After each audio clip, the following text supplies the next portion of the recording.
Bum arrived at the thing clergyman's railway. He was most sad. "What's the matter?" said the young clergyman. "I have some bad news. One of Mr. General Hinkle's engines is number 7, and the last 2 cars in the train have been detached. They are most likely dead from the flooding." The thing clergyman did not give a shit. "What are you talking about, narrator?" "I'm saying," says the clergyman, "I don't care, because Splatter wasn't in the railway series, and those last 2 cars aren't of much importance. Toad didn't even speak in the railway series, apart from one thing."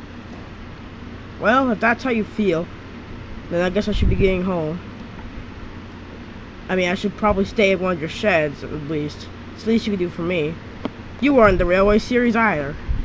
You're lucky if you were the red engine, but no. So you're gonna have to travel home." "Dang it," said Bum. Bum was most sad. The passengers were angry, but they weren't angry at Bum. They were angry at the controllers. Okay, they were partly angry at Bum, because he was the one who stopped and then just rammed through those stupid engines. But yeah, they were angry at the controller. "How dare you speak to that engine? It's your fault your coaches aren't made of a higher quality plastic." And they went cowboy wheelies into the water. The thin clergyman suddenly realized the problem he created, and he began to back away. "Hey, where are you going?" I'm going to my office to beat my dick." "Okay, bye." The thin clergyman walked away, even though he was invisible for some reason. Bum was sad. He was wondering where Splatter could have been. Splatter turned out to still be on Mr. General Hinkle's railway. He was traveling along the main line, but he was going very slow because he didn't want to waste enough fuel. There were no fuel stops around. "Come on," said his driver. "You gotta move a bit faster." "I'm trying," said Splatter, but I don't want to waste enough fuel because there's flooding everywhere and all the gas stations are destroyed. Gas machine broke. Understandable. "Are we almost there, Mr. Splatter?" "No, not even close, Toad. I just don't like being stuck out here. It's scary and cold." Miracle arrived. Splatter. "Holy crap, it's Proteus!" "Yes, it is me, Proteus. I'm here to tell you that you will live through this. Yay. Just not in one piece. Fuck you, Wheelie. Oh, since you're mean, I won't use my magic powers to save you." "You have magic powers." "Oh, and look! A conveniently timed wave that's not strong enough to lift a big engine like me, but strong enough to lift a small engine like you." "Oh no! Help!" Proteus was lifted away. "Ah, humbug! You didn't help. Now off to my journey," said Splatter. Splatter puffed away down the countryside. Meanwhile, back at the yards. "Come on, engine! We have to go out on that flood to save Splatter. I tell you what, I can't afford to lose another engine." "I don't want to go out. I'm scared of the floodwaters. They were the ones that took away those children that I had in my basement. I miss Splatter. He's my brother and all, but I don't want to save him. To be honest, the world would be better without him." "Where's your fighting spirit? I didn't like the bugger either. But if we lose an engine, that's not going to look good on my part. So you engines, oh damn it! I keep getting wet by falling into the water. So you engines better go help me save Splatter." "Wait a second. How come you didn't go on the ride to London? Isn't it where the thing clergyman's railway is?" Yeah, actually, that would have made more sense. So if something went wrong, you could have just telephoned the railway board." "You guys don't do this, you're gonna get scrapped." "Oh boy! So enthusiastic to do this!" Just then, the stream carried some totally real plastic logs down the river. "Oh no," said Dodge. The storm must be getting harder." The water was up to their wheels, but thankfully they didn't reach the fireboxes. "Come on," said Peel Sam. "We mustn't be late. We must save Splatter." "Okay," said Dodge. And the engine set off. Things weren't looking good on Splatter's part. While he was traveling through the storm, something terrible had happened.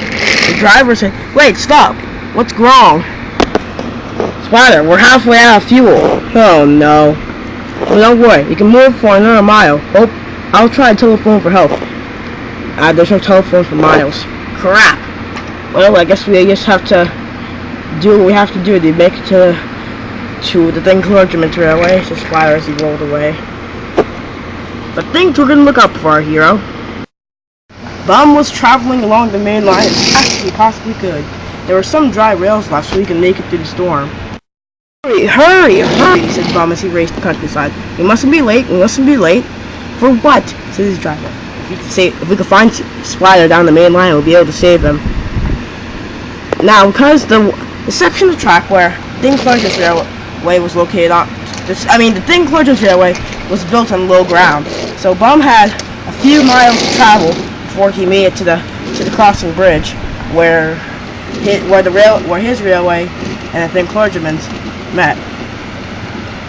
The storm was beginning to clear up, but things weren't looking up for Bum, so he had to travel really fast if he wanted to save his friend.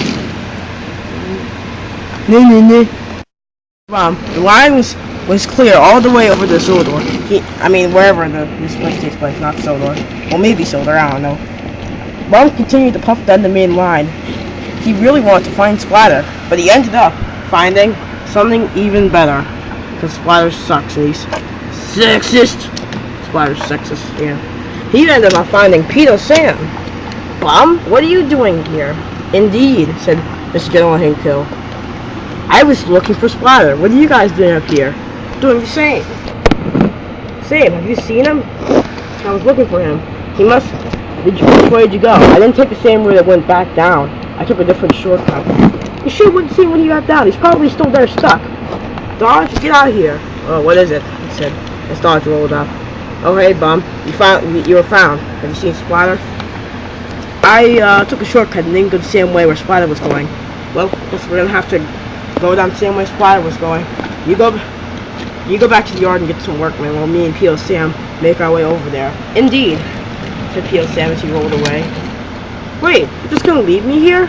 Aren't you gonna... Do you miss me at all? Bum, you are not my engine. You are owned by a private owner. If you die, that would be your own fault. Just go to the yard, pick up some workmen, and be a really useful engine, and not a piece of scrap iron, okay? Okay.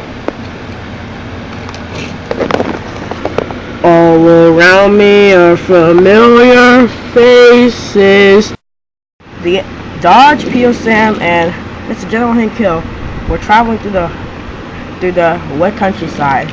P.O. Sam was struggling to keep up steam. His fire was beginning to come out, but the drivers tried their best to keep it dry. They even ended up throwing their hats in there and their uniforms, wearing nothing but a t-shirt and boxers. That's probably not that's a good idea and all. I'm glad you're sabotaging your health for the railway, but you're probably gonna freeze to death or get whatever the thing is when you freeze.